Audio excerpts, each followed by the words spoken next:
அதனால் வந்து ஒவ்வொரு நாளுமே வந்து நம்மளுடைய எடப்பாடி ஐயா நீங்கள் பார்த்துருப்பீங்க சட்டசபையில் எப்படி பேசுகிறாங்கன்னு. கடந்த ஆட்சியிலையும் பார்த்தீங்கன்னா அந்த 1000 ரூபாய் பெண்களுக்கு அறிவிச்சுட்டு அவங்க கொடுக்கல. கிட்டத்தட்ட ஒரு 12 மாதத்துக்கு அப்புறம் தான் அவங்க கொடுத்தாங்க. 20 மாதத்துக்கு மேலே தான் அவங்க வந்து 28 மாதம் இவர் போராடி சட்டசபையில் வந்து எதிர்கட்சியாக குரல் கொடுத்தப்புறம் தான் அந்த காசை கொடுத்தாங்க. அதே போல் விவசாயிகளுடைய கடன் தள்ளுபடி பண்ணலன்னு சொல்லி ஐயா இப்போ போராட்டம் அறிவிச்சிருக்கிறாரு வருகின்ற 14ஆம் தேதி. அந்த மாதிரி நம்ம ஆட்சியில் இருந்தாலும் இல்லைனாலையும் மக்களுக்காக இயங்கக்கூடிய ஒரே ஒரு இயக்கம் அனைத்து இந்திய அண்ணா திராவிட முன்னேற்ற கழகம்.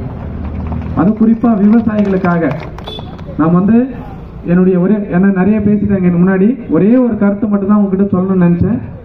எனக்கு முன்னாடி பேசின 2 பேருமே சொன்னாங்க. என்ன சொன்னாங்கன்னா, அம்மா வந்து இந்த இயக்கத்தை இன்னும் பல நூறாண்டு இந்த இயக்கத்தை கொண்டு போனோம் அப்படின்ற ஒரு வேண்டுதலை வச்சுட்டு அம்மா இறந்துருக்குறாங்க. அதை நம்ம என்ன பண்ணுறோம்னா, இப்போ இங்கே இருக்கிற கூட்டத்தில் கூட பார்த்தீங்கன்னா நம்மக்கிட்ட வந்து ஒரு 40லேருந்து 60 வயசு உள்ள ஆட்கள் தான் இருக்கிறோம். நம்மளுடைய பழைய கட்சிக்காரங்க தான் இருக்கிறோம். இளைஞர்களை கட்சியில் சேர்த்தணும். நம்மளுடைய வீட்டு பிள்ளைகள், நம்ம பசங்க, அண்ணன் பசங்க, அக்கா பசங்க, சித்தி பசங்க, தம்பி பசங்க, நம்மளுடைய இளைய சமுதாயம், நமக்கு அடுத்த தலைமுறைகளை அரவணைப்பு இருக்கணும். தயவு செஞ்சு இனி வரும் கூட்டங்கள்ல எந்த கூட்டமா இருக்காது, அது மாலை போடுறதா இருக்கட்டும், ஆர்ப்பாட்டமா இருக்கட்டும், போராட்டமா இருக்கட்டும், கட்சி நிகழ்ச்சி எதுவா இருந்தாலும் நம்மளுடைய வீட்டு பசங்களை அட்லீஸ்ட் ஒவ்வொருத்தராச்சும் அப்படியே நீங்க உள்ள இழுத்தாதான் இந்த இயக்கம் அடுத்த தலைமுறைக்கு போகும். இல்லைன்னா நம்மளோட நின்றுடும். அதை நல்லா உணர்ந்துக்காங்க. சும்மா நம்ம வாயளவில் வந்து சொல்லிட்டு இன்னும் 100 ஆண்டு காலம் இருக்கும், 1000 ஆண்டு காலம் இருக்கும்ன்றது கண்டிப்பா அது நம்ம கையில தான் இருக்குது. நம்மளுடைய குடும்ப பிள்ளைகளை, நம்மளுடைய வீட்டு பிள்ளைகளை, நம்மளுடைய உறவினர் வீட்டு பிள்ளைகளை இந்த இயக்கத்துல வந்து கண்டிப்பா நீங்க கூட்டின்னு வரணும். ஏன்னா இப்ப பாத்தீங்கன்னா 18 வயசுல இருந்து 25 வயசு வரையும் நம்ம கிட்ட இங்க வந்து கம்மியா தான் இருக்காங்க.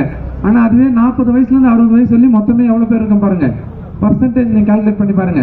நம்ம எல்லாம் ஒரு 20 பேர் இருக்கிறோம். இன்னும் ஆளுக்கு ஒவ்வொருத்தரும் ஒரு இளைஞர்களை சேர்த்தனா கண்டிப்பா நம்ம இயக்கம் யாராலையும் வீழ்த்த முடியாது. வருகின்ற தேர்தலில் அனைத்து இந்திய அண்ணா திராவிட முன்னேற்றம் கண்டிப்பாக வெற்றி பெற்ற ஆட்சி அமையும் என்பதை நீங்கள் எல்லாம் உணர வேண்டும் என்று சொல்லி இந்த அன்பான வேண்டுகோள், நீங்கள் எல்லாம் இளைஞர்களை நம்ம இயக்கத்தில் சேர்க்க வேண்டும் என்று கூறி விடைபெறுகிறேன். நன்றி, வணக்கம்.